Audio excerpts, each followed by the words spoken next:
We are sponsored by A.B. Spry for all the troops, Shimon Klein for Asher Anshman Yehuda, Gitta by Shimon Pinchas, by Irving Fishbaum for Issa ben Rezel, and Eliezer ben Rezel, and for Meir ben Chayesara.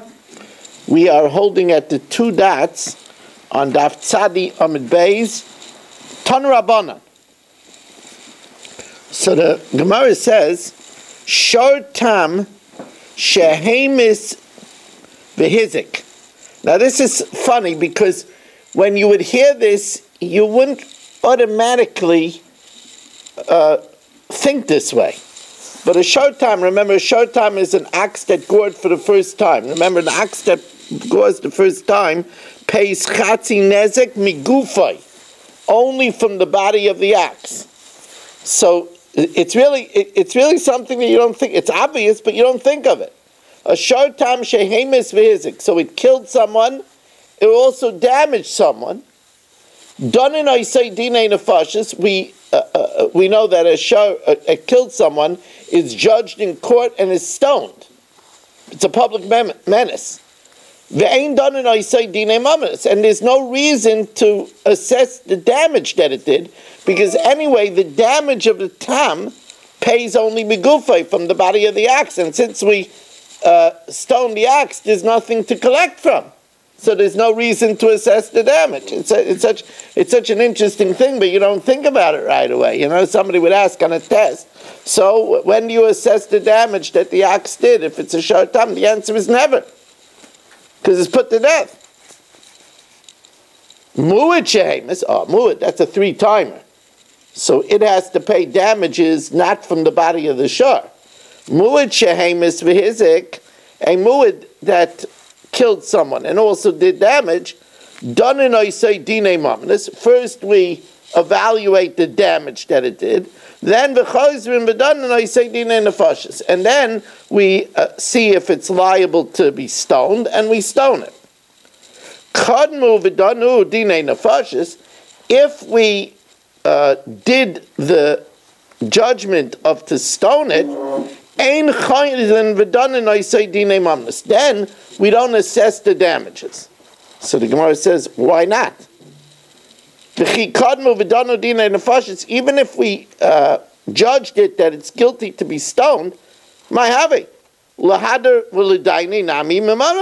us also judge it and assess the damage that it did, because the damage that it did is not collected from the body of the ox. We found the rabbis of the Academy of Rav, the Yosvei v'Kamrei, they were sitting and saying, Hamani Reb Shimon HaTimni. This is going according to Reb Shimon HaTimni, that says that when we have to make the assessment, we have to see if this ox could have done the damage. It's going according to Reb Shimon HaTimni, Da'ama ma egruf miyuchid. It says if you hit him be'evanoi be'egruf, with a stone or with a fist, just like the fist, miyuchid shemasa le'edim, the judges and the witnesses see the fist of the assailant. So you also have to be able to assess if this ox could have done that damage. Alma ba'inon umdun of the beidina. But v'ha'kevan the gamar dina l'katala, since we already judged the ox to be stoned, we don't delay execution. Loi mashinon lei, we don't delay it l'umdun the beidina, because v'loi ma'aninon l'dine, we don't make inui adin. Now, even though the Rishonim say that ox doesn't have the mental anguish of waiting for being put to death. So really by an ox there shouldn't be an issue of inui adin. However, the pasuk says kamisas habaylim kach misas hashar, that we rule with an ox the same way we rule with a human. And just like by a human we don't delay execution because of inui adin, so we don't delay the execution of the ox. And since we're going to execute the ox, we won't be able to evaluate it if it could have done the damage. And I say, Afilu Teimi Rabbi Akiva, and you know what it's talking about over here? kigain shebarach. The owner ran away. And since the owner ran away, so we know we can't have a court case without the owner. And if the owner ran away, so then we cannot litigate it. We don't assess the damages. Says the Gemara, well, Ibarach, if he ran away, then it makes no difference if we judged the axe to be stoned or not. Ibarach, even if we didn't say that the axe is guilty to be stoned, how would we be able to assess the damages if he's not around? You have to do it only in the presence of the defendant.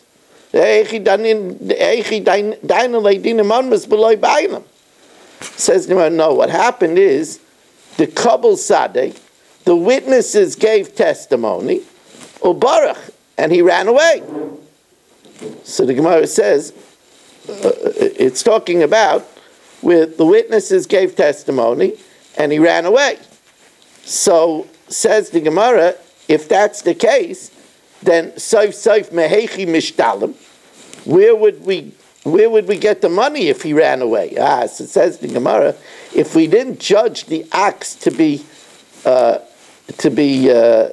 executed, then we could have said, don't judge the axe, let the axe work until it pays off the damages, and then execute.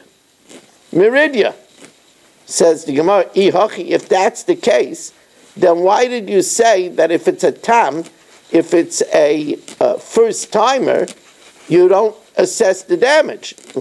Why not? Assess the damage, and even though it only pays megufay, and it has to be stoned, let it work to pay off the damages, and only then stone it. Let first evaluate the damage that it did first, Bereisha, v'nishtala meridia, and let it pay off the damage by plowing for someone, and then when it's finished, then we'll judge that it killed someone and put it to death. So now the Gemara says such a clever answer. I remember when I was preparing this, I was saying to myself, I wish I would have thought of that answer. Such a clever answer. A tam only pays migufay from its body. Its ability to work and plow, that's not considered its body. Its body is only the value of its body, right, for its meat. Its ability to work, obviously when it works, it has to be directed by people. That's not considered gufay shel shar. Amar Amari Braid Rav Kahana Zoysei Meres Ridya, its plowing potential, aliyah demaru. It's like the best of the property of the owner. That's not considered. When we say that a shar pays migufay, it means that you could sell the shar and collect its value, but that's it. It doesn't mean that it's long-term ability to plow could even be for years. That's not what it means, because if that's what it meant, that would change the whole Masechta. Right? The whole Masechta says that a shar only pays migufay, but if you say that you have its potential, then let's say that a shar tam did a damage of $20,000. The shar itself is only worth $1,000. So say so, then I'll have the shar plow for me for 10 years until it makes up the $20,000. We don't say that. So you see that that's not considered the payment of migufay. This is a very, very interesting thing, which is not mentioned anywhere else in the Masechta.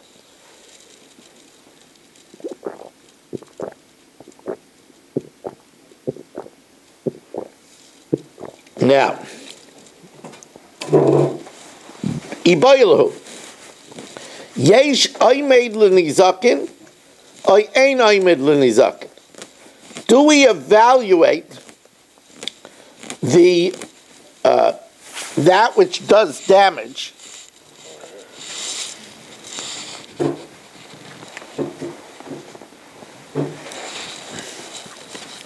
So many plugs here.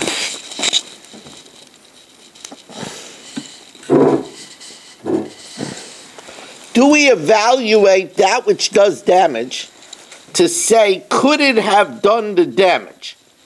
Now, we said that from the comparisons of Evan and Egroif that we do evaluate, but the Gemara didn't get to that. This was before they arrived at that pasuk. So, Yibayilhu, Yesh Oymed L'Nizakin, Oy Ein Oymed L'Nizakin. Do we assess, we know by a murder weapon, we have to evaluate, could it have done such a murder? Right? Could you have killed the person with that spoon? But do we do that with damages or not? When it comes to a capital crime, a death, we say that we evaluate with this thickness, it could kill someone. With this thickness, it can kill someone. But when it comes to damages, we say it could have done the damage even with a very thin thing. Or maybe when it comes to damages, we also evaluate.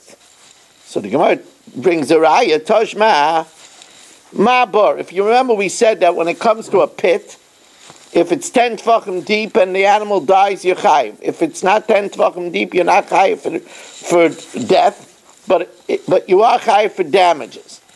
Does that mean even if it's only 1 tefach deep, you're chayiv for damages, or do we have to evaluate if it could cause such damage? So the Gemara says, well, let's look at what it says by a pit. Tajma mal bar sheyesh by kedei lahamis, if it has the depth to kill someone. Asar tvachim, it has to be 10 tvachim. Afkol, so also not only a pit, but also a trench, but also a cave. Afkol sheyesh by kedei lahamis asar tvachim, a depth of 10 tvachim. If the depth was less than 10 tvachim, and it falls in it an ox or a donkey, or maize, and he dies, potter, because we say if it's less than 10 tvachim, it couldn't be caused by the pit alone. Must be it was also an unhealthy animal. If he gets damaged, chayiv. My love, mimata lamala kachashiv. It means that if it's 10 tvachim, death. If it's less than 10 tvachim, from 1 to 10, you're chayiv for damages. My lab mimato lamala kachashiv, v'achi kama b'tefach v'arasara, from 1 till 9.9, misaleka, you won't be chayiv for death, nazikanika. So that means even if it's only a half a tefach, you're chayiv, and we don't say that we have to evaluate it, whether it could have gotten damaged or not. Amal and Nizakin koldu. Shmawina, that would seem to imply ein oimdin l'nizakin, that we don't make such an evaluation for damages. Wow, while I'm talking over here, we have 31 Zoomers. It must be because Mark is here. Must be. Now, if Shelley would be inside the computer, instead of sitting here, we would have 31. If Saba would be here, we would have 32. See, it's a conspiracy. So, no, we're going to give you 32. Please. And we have 18, I'm thirsty. And we have Sandy Grunfeld here. And we have Daniel Rosenberg. So we'll give you 34. So you're 16 from the promised land. If you would get up and do something, you would have bourbon a long time ago. Now, get up and boogie. I don't know, whatever you have to do.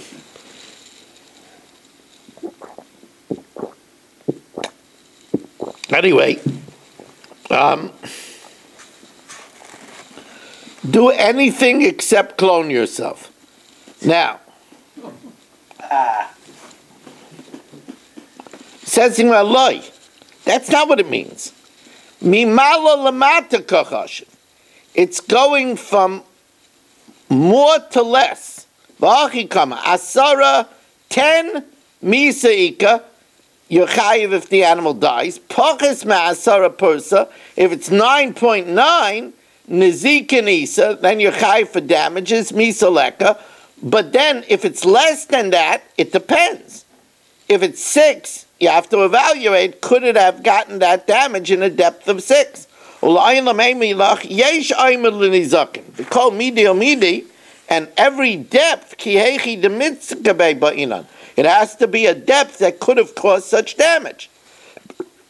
So Tajma, he kayu al einai. Let's say Marshall has his slave Tony. He kayu al einai. If he hits the slave on his eye, v'simai, and he blinds it, al oznai, on his ear, v'chirshai, and deafens it. So Tony goes free. What did I say? Nick goes free. Eved yotzebem l'cheres. Kineged einai, if Marshall hits the wall opposite the ear of the slave, opposite the eye, and because of that he can't see. Kineged us, and hits the wall opposite the ear, the slave doesn't go free. Now, isn't that because we assess that kind of blow shouldn't have been able to make the slave blind? My love, mishum deba'inan umdana, we need to evaluate. Vishmami no yesh umdalinizakin. Says Malay, that's not the reason. The reason is because it's causative. When Marshall hits the wall opposite the eye and the slave goes blind, it's because Marshall scared him. And if he scared him, then it was the slave's reaction, which is only considered causative. It's not enough for the slave to go free. As the Gemara says, Mishum damrinan hu da'avis nafshe. He scared himself. And that's considered that Marshall is only causative. Kedetanya, Hamavis says, if you scare someone and you cause him damage, potter medina adam, you're potter in a human court. But ethically, you're chayiv to reimburse him. Ketzat, toka ba'oznai, v'chirshai potter. The din is, if you shout at someone and you deafen him, you're potter. Ozoi v'toka ba'oznai, if you hold him and shouted at him, so because when you held him, that makes it more direct, then chayiv. So it's because it's a causative action. Tajma, chamisha dvarim oimdim oisai v'noisnim loi miyad. Of the 5 things, we evaluate and pay immediately. That means for the damages you have to pay immediately. For the pain you have to pay immediately. For the humiliation you have to pay immediately. What about medical and unemployment? Ripoy v'sheves achi yisrape. That means that they evaluate how much it should take to cure him, how long he should be out of unemployment, and they pay that evaluation. Duo, if they evaluated how much it would cost to treat him, but his condition deteriorated, you don't pay for the further deterioration because you say that he didn't take care of himself. Rather, they only give the initial evaluation. Let's say amdu v'hivri. They evaluated this was supposed to be the medical or this was supposed to be the unemployment, and he got better quicker. They give him the full evaluation. But he got better quickly. He wasn't unemployed so long. We say that really he should have been, and it should have taken so long, just he had extra schusim. And since it's because of his extra schusim, we give him the money that he was awarded to in the beginning. But the bottom line is you see we're making evaluations. Shmami no yesh aymed l'nizaken. That we do evaluate. So the Gemara says you're talking about two different evaluating. To evaluate how much we owe him for medical, to evaluate how much his unemployment should be, that we evaluate. L'meimed gavra kama liktzar mihamaka, to evaluate how much he's going to be sick from this sin, kama loy mixer. Of course, that we evaluate. Like kamabayalan, the badi amdinan. Ki kamabayalan, we're asking if l'meimed chefza, if we say, could this weapon, if it could do this damage or not. So Tajman, now the Gemara brings the raya from what we've been talking about the whole time. Just like the fist. If somebody, it says if he hits him with a fist or a stone, that the court and the judges could examine the fist. Afkol, so also if he hits him with a spatula, it has to be assessed by the judge and the witnesses. That we do make such an assessment. It's a good proof. Amar, we said Amdu v'hivri, if we evaluated him and he got better, we give him the full amount. He got better sooner. We give him the full medical allotment. We give him the full unemployment. Nice like Komash Amdu. Now why? He got better earlier. He got better quicker. If we evaluated him that he'd be out of work the whole day, he got better by noon, and he was able to work, we pay for the whole day. Why? Because heaven had mercy on him, and we therefore give him the full allotment that was supposed to be. Now it says, if Marshall spit at him, and the spit reached his body, or the heaver, or he removed his clothing, the only time you chayiv that amount for spitting, it's only if it reached his face. But not if it only hit him in the shirt. Says more, but even if it hits him in the shirt, it should be no less than if he called him a name. It should be at least analogous to embarrassing him with a bad name. Says, well, from here we see you don't pay for embarrassing someone with words. You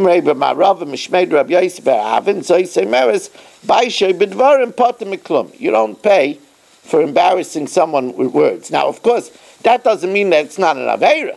It's a lav daraisa v'noas devarim. And it says Leisainu Isha twice. One refers to Inas Mammon, and one refers to Inas Dvarim.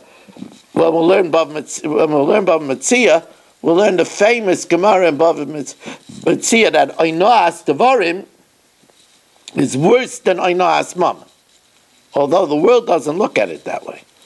The world says he's a pickpocket. A pickpocket is. He called somebody a not nice name. But in the Gemara says Einas Mammon is worse than Einas Dvarim. Because Einas Dvarim is begufa, is against his body. Einas Mammon is only against Mamona. Also, Einas Mammon is nitain li shavin, could be returned. Return money. Einas Dvarim sometimes can never be undone. I heard from somebody, I heard this by a shir that I gave in Beis Yisrael. I wasn't, but you remember my shir in Beis Yisrael? It's at least a quarter of a century ago. Somebody by the shir told me that a Rebbe told him 40 years ago. This is the dumbest question I ever heard. And he said because the Rebbe told him that, he made a decision not to go into chinuch. Not to go into education. He was thinking about going into education. The Rebbe told him that. He says he still feels the pain of that statement. That's Einas Dvarim. Einas Dvarim is a very serious thing. keep on telling Marshall that. I'm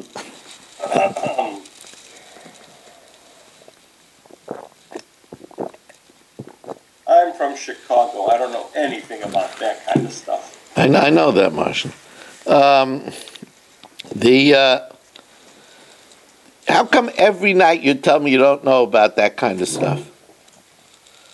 Oh, I don't want to talk about anybody else. Of course I don't know. Now, says the Gemara,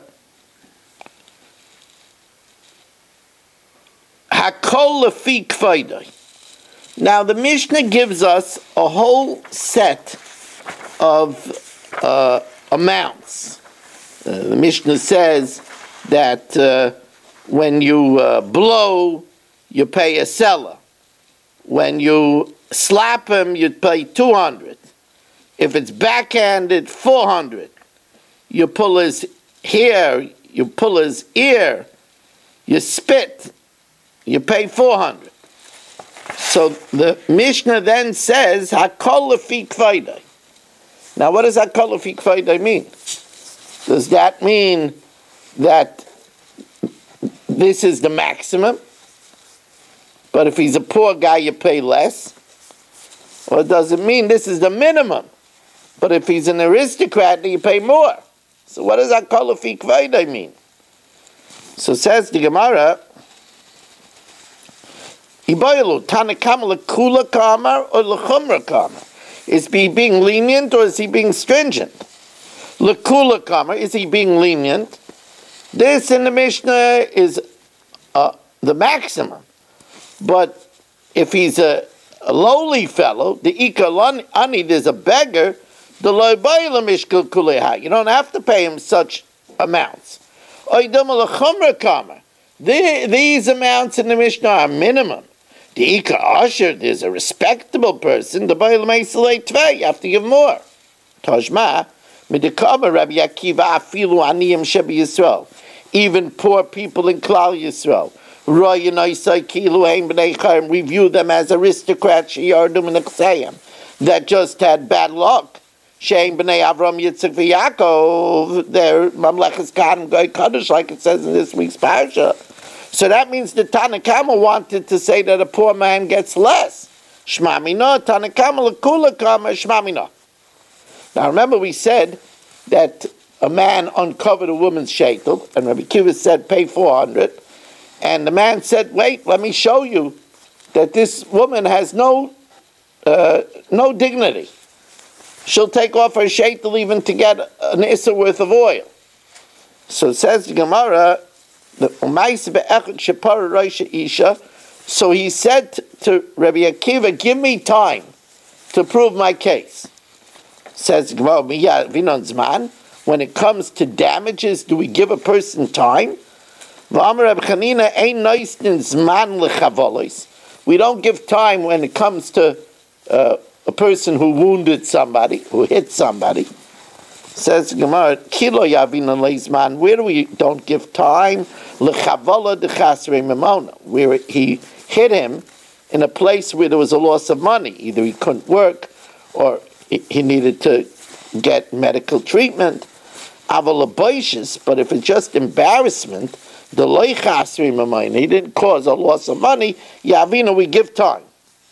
Shamra Imedes al Pesach HaSeira, so he waited as she was standing by her door. He broke a jug of oil, and the woman removed her sheitel. Says the Gemara, Vatanya, we learned in the Braisa, Amalei Rabbi Akiva Tzalalta b'mayim adirim. With your argument, you went down to the depths. Ve'alisa cheres biyodecha. And what you brought up was only a shard. In other words, you tried to bring proof, but you came up with nothing. Adam Rashay lechavel ba'atzmai. A person could hit himself. Now, the Maisa is, in our Mishnah, Rabbi Kiva says, even though a person can't hit themselves, but if they hit themselves, they're potter.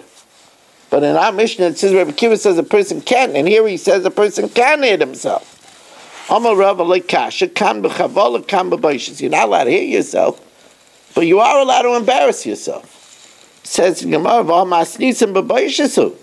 But our Mishnah is talking about where she humiliated herself, and even then, Rabbi Akiva said you're not supposed to do that to yourself.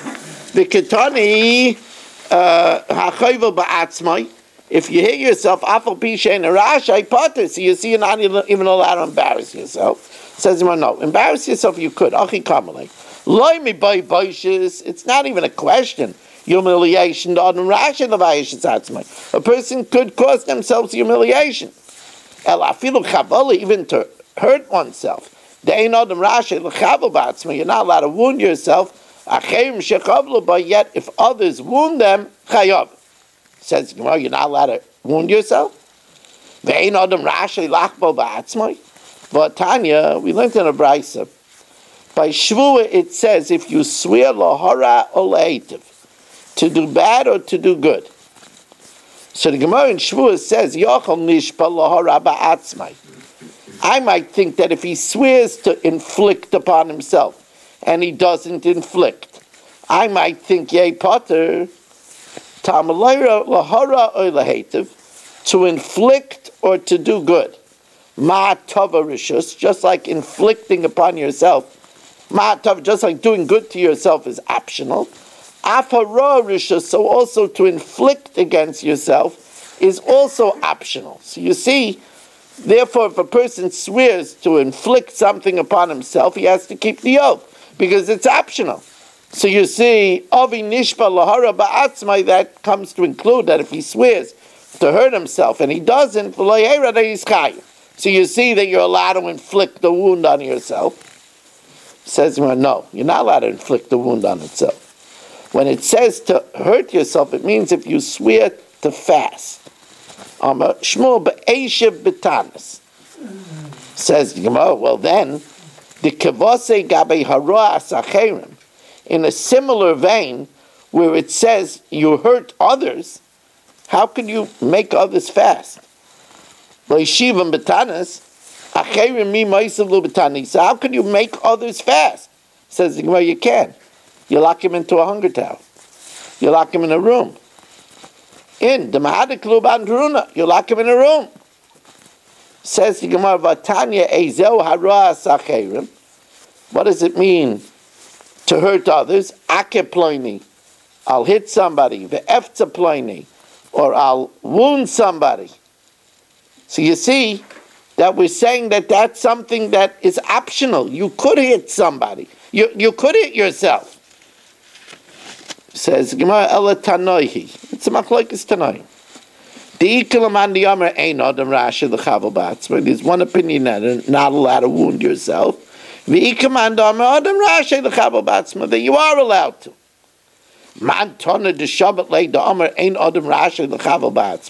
Who holds that you're not allowed to hit yourself? If it's the following Tana the Tanya,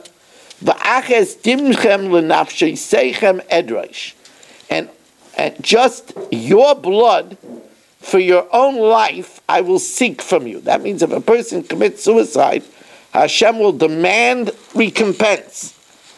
It's a grave sin to commit suicide. So the pasuk says, the pasuk says, "Va'ach es dimchem," your blood l'nafshei seichem, from you edrash I will seek, and that means Rabbi Eliezer Aimer miyad nafshei seichem edrash es dimchem, that when you get to the next world, I will demand your blood from you for committing suicide. So you see, you're not allowed to hurt yourself. So that's v'dilma k'tala shami. Maybe execution is different. You're not allowed to kill yourself, but maybe you're allowed to hit yourself. Elaitonu, the Tanya Mekaran alames, you're allowed to tear clothing over the dead. V'loy midarkei ha'emoiri, that's not the ways of the goyim. Indeed, it's a mitzvah d'rabbanan to tear kriya. Amar Rabbi Elazar shamati shemekarea alames yaisem medai, if you tear too much, because you're destroying. Because you can tear a little and repair it. If you tear too much, you're destroying. And then if you're not allowed to destroy your clothing, then you're surely not allowed to cut your body. Says, well, maybe not. Maybe cutting your body, it's going to heal. It's okay. get out your frustration. Cutting your clothing wastes it. That you're not allowed to do. V'dilma begadim shani, the pseida l'ayadu. It's not reversible. Ki hada Rabbi Yochanan karei lamonei machbedusa. He called his clothing that which honors me. That's why in Hilchos Shabbos, when it says v'chibaretoi mi'asoi strachecha mimtzoi cheftzcha v'daber davar. So v'chibaretoi, the Gemara says, means b'ksus nekiya. You're supposed to wear clean clothing on Shabbos. That's how you honor Shabbos, right? So that's why he called his clothing machbedusa, what gives me honor. Rav Chisda kadavi maske beinei hizmei. Listen to this. Rav Chisda kadavi maske beinei hizmei v'higei. When he walked in the midst of thorns and thistles, madlei lehulamana, he would lift up the hem of his cloak. Now, isn't that strange? Normally we keep it down to protect your feet. No, he would lift it up. Because if the thorns tear his cloak, it can't be repaired. If it cuts his foot, it'll have a scab and it'll get better. And that's what the Gemara says. Amar zeh mala arucha. We had this Gemara in Tanis. Zeh mala arucha. My foot will heal. V'zeh ein mala arucha. The cloak will be ruined and it won't. I can't afford another cloak. So again, we didn't prove who is the author that says that, who's the author that holds that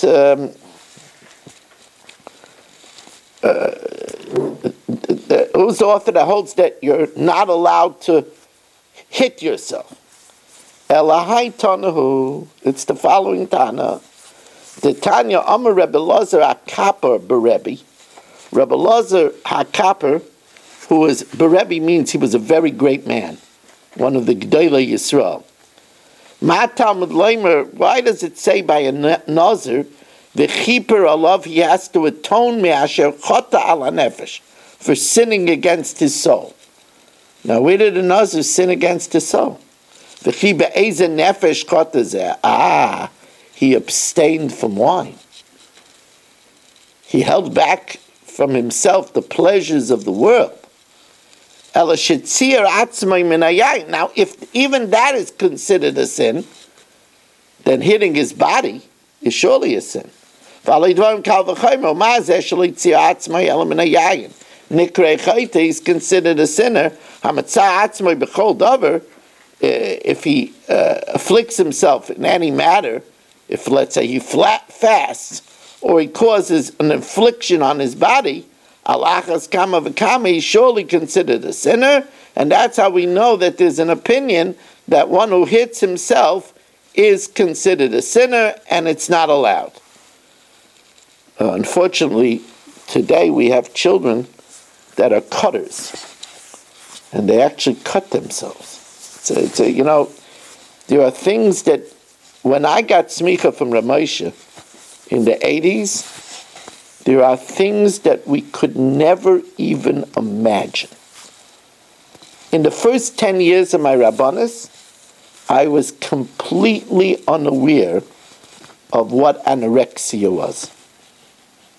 We're talking about in the late 80s and the early 90s. I didn't know what it was. The idea that there would be a time that a girl wants to become a boy was something that was absolutely unheard of. Now, they're giving workshops on gender confusion. They're giving workshops. To Yidden. They're giving workshops. Rabbanim are attending workshops on gender confusion. I remember when Rav Miller, in a family shir, spoke about Ed Koch and homosexuality. And people said, Rebbe, it's a family shir. Why do we have to hear this stuff that's completely not negaya? And he said, it's going to creep into our very society. I remember when he said it. Today, it's such a problem. Wie es kristel sich is yiddel sich. Whatever is found by the Goyim creeps into our society. And that's why when we see such horrendous things in the world today, such absolutely horrendous things, when we see children having no respect for their parents, absolutely no respect for their parents, it creeps into our society. You know, the fifth commandment of Kabed es avicha ve'esimecha, which sounds so simple. Today, children are telling their parents, you have to be responsible for me because I didn't ask to be brought in the world. You did it to me. It's mamish v'nahafachu. You did it to me. You inflicted this life upon me, so now you got to take care of me. I don't owe you anything. I didn't ask to be brought in the world. You did it to me. You decided to have me. Now take care of me. This, by the way, this is no joke. This is a party line, a liberal party line. It's mamish not like the Ten Commandments. It's unbelievable. I just want to say that it is 5 to 9.